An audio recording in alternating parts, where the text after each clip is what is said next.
En 1977, l'humanité a lancé 2 machines dans l'obscurité, et elles ne sont jamais vraiment revenues. Elles ont continué leur route au-delà des mondes que nous pensions comprendre, au-delà des anneaux que nous croyions simples, au-delà des lunes que nous pensions mortes.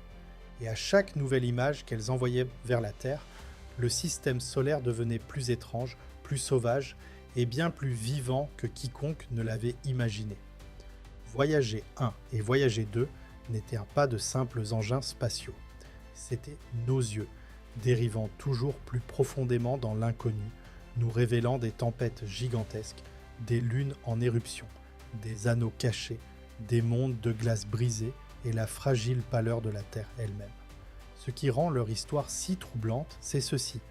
Les sondes Voyager ne se sont pas contentées de photographier les planètes, elles en ont changé le sens. Jupiter a cessé d'être une sphère lointaine striée pour devenir un monde de violence et de mouvement. Les anneaux de Saturne ont cessé de paraître lisses pour révéler une structure complexe, fragmentée, vivante dans ses moindres détails. Uranus est devenu un mystère incliné. Neptune s'est transformé en une machine à tempête aux confins de la lumière solaire. Et quelque part en chemin, les sondes se sont retournées pour nous montrer quelque chose d'encore plus troublant que n'importe quel monde étranger. Elles nous ont montré notre foyer.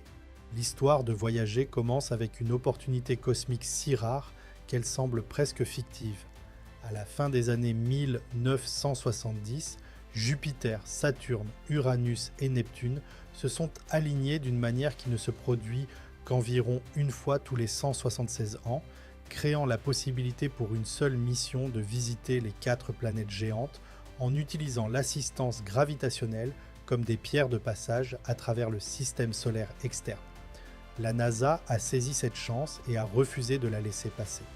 Ainsi, Voyager 2 a été lancé en premier, le 20 août 1977, et Voyager 1 a suivi le 5 septembre, empruntant une trajectoire plus rapide qui lui permettrait finalement de dépasser sa jumelle.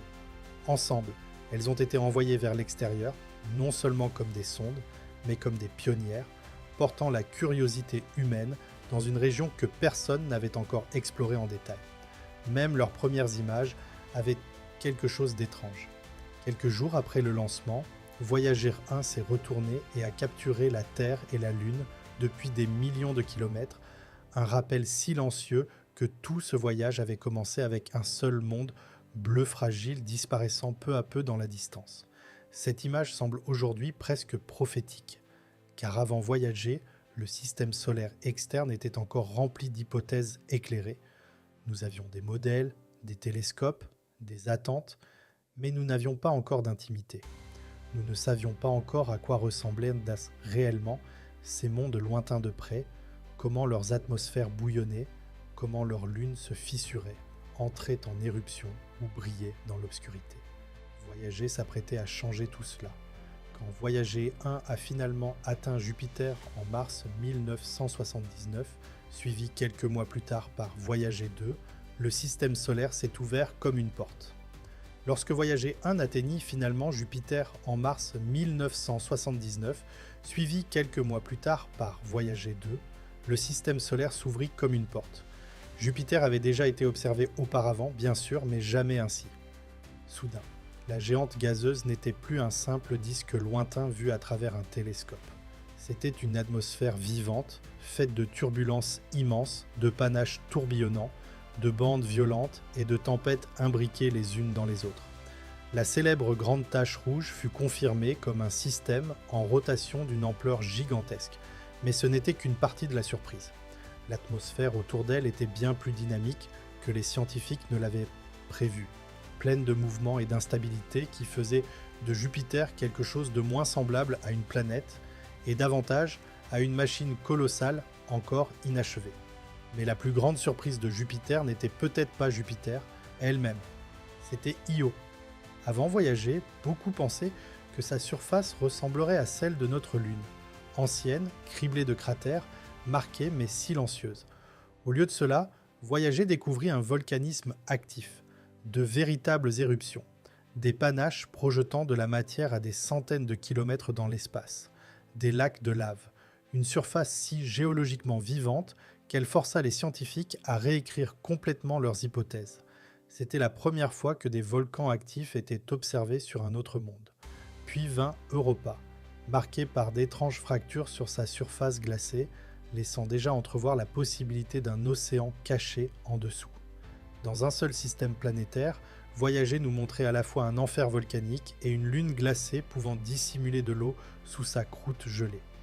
C'est à ce moment-là que le système solaire externe cessa de paraître mort.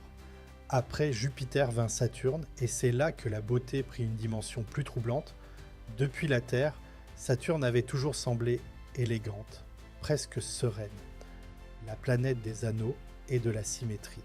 Mais lorsque Voyager arriva, cette élégance se brisa en une complexité inattendue. Les anneaux n'étaient pas de simples bandes larges comme beaucoup l'avaient imaginé.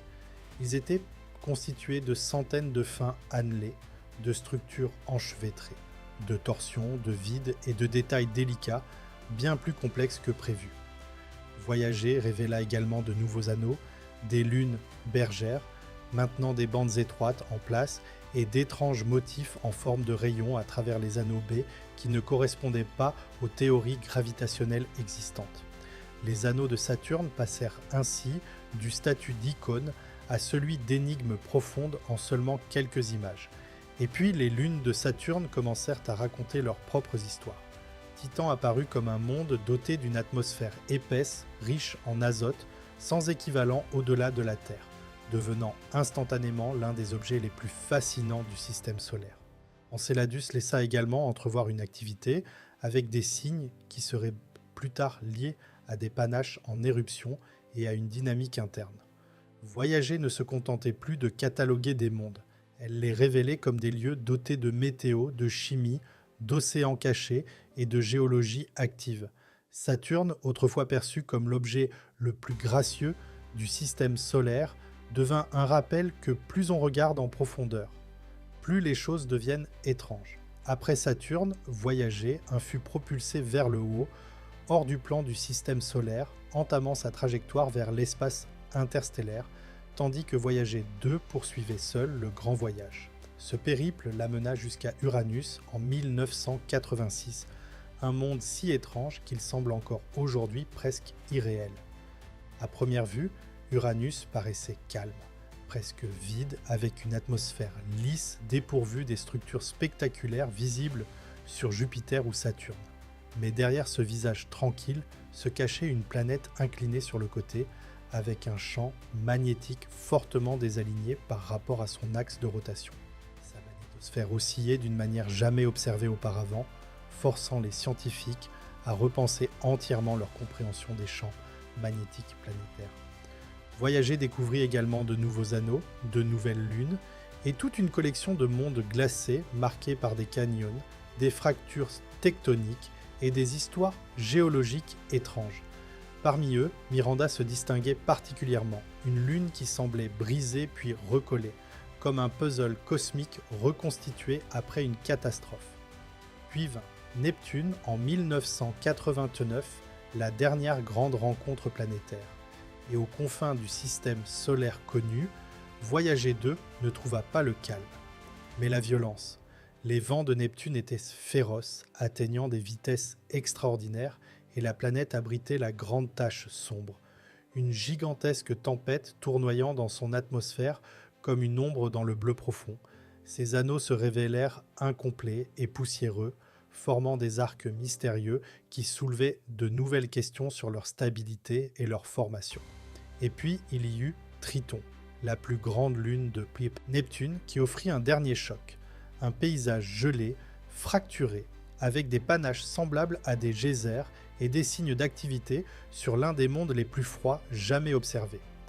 Lorsque Voyager 2 quitta Neptune, elle avait achevé le grand tour, mais elle avait aussi transmis un message bien plus profond. Le système solaire externe n'était pas calme, ni simple, ni figé dans le temps. Il était agité, diversifié, rempli de mondes qui refusaient de se comporter comme nous l'avions imaginé. L'une des choses les plus puissantes que Voyager ait accomplies fut de forcer l'humanité à cesser de considérer les lunes comme de simples vestiges. Avant la mission, beaucoup d'entre elles étaient vues comme des compagnons décoratifs des planètes géantes, intéressants peut-être, mais secondaires. Voyager a détruit cette idée.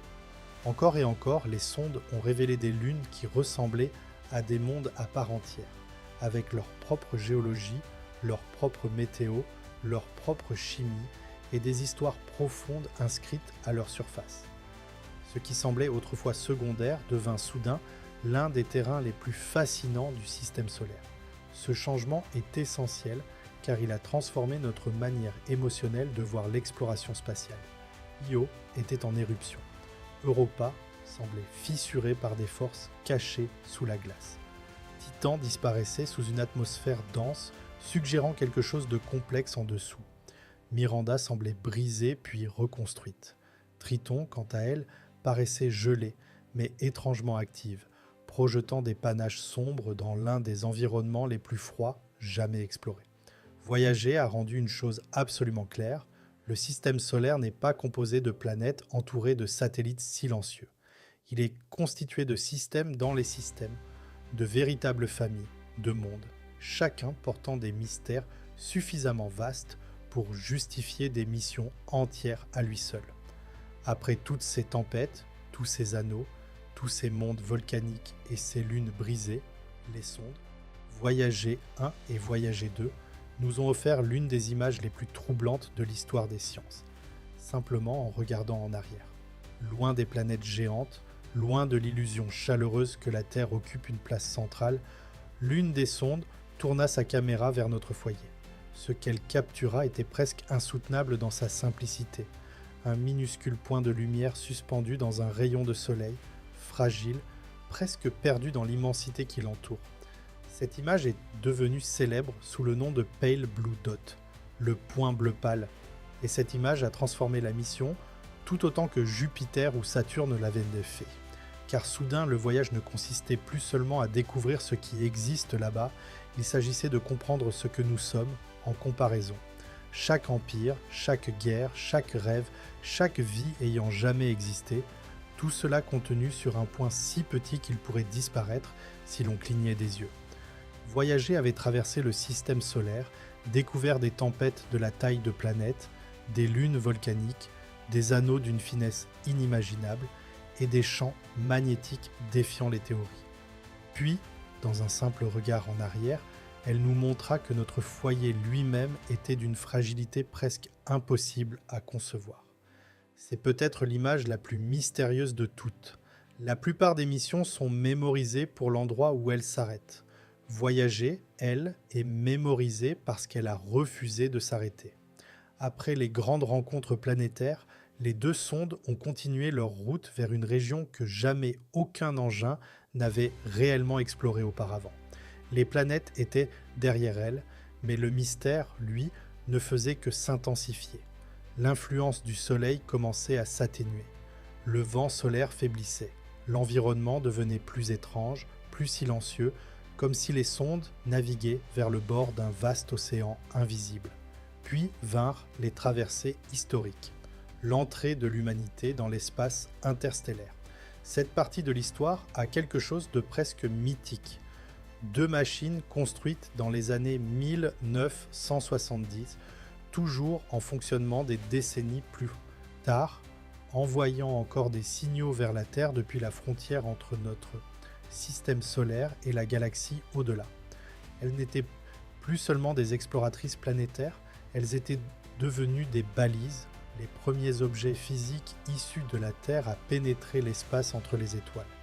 Et il y a quelque chose de profondément troublant dans cette idée, car même après tout ce qu'elle nous avait montré, les voyageurs continuaient d'avancer dans une obscurité qu'aucune caméra ne pourrait jamais pleinement éclairer, emportant avec elle les derniers murmures d'une civilisation qui les avait lancés bien avant la naissance de nombreux observateurs d'aujourd'hui.